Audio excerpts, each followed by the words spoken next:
અંકલેશ્વરના જૂના બોરભાઠા બેટ ગામમાં આવેલા તપોવન આશ્રમ નજીક નર્મદા નદીના કિનારેથી એક અજાણ્યા પુરુષનો અત્યંત કોવાયેલી હાલતમાં મૃતદેહ મળી આવતા સમગ્ર પંથકમાં ચકચાર મચી ગઈ હતી.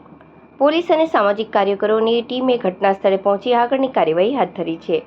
મળતી માહિતી મુજબ આજરોજ વહેલી સવારે જૂના બોરભાઠા બેટ ગામના તપોવન આશ્રમ પાસે નર્મદા નદીના પાણીમાં એક અજાણ્યા પુરુષનો મૃતદેહ તરતો હોવાનું સ્થાનિક ખેડૂતોના નજરે પડ્યું હતું. મૃતદેહ ઘણો જૂનો હોવાથી ડિકમ્પોઝ હાલતમાં હતો. ખેડૂતોએ તાત્કાલિક આ અંગે સામાજિક કાર્યકર ધર્મેશ સોલંકીનો સંપર્ક કર્યો હતો. માહિતી મળતા જ સામાજિક કાર્યકર ધર્મેશ સોલંકી તેમની ટીમ સાથે તાત્કાલિક ઘટના સ્થળે દોડી આવ્યા હતા. લાશની ગંભીર સ્થિતિ જોતા તેમને તાત્કાલિક અંકલેશ્વર સિટી એ ડિવિઝન પોલીસને જાણ કરી હતી. ઘટનાની ગંભીરતાને ધ્યાને લઈ પોલીસ કાફલો પણ તુરંત સ્થળ પર પહોંચી ગયો હતો.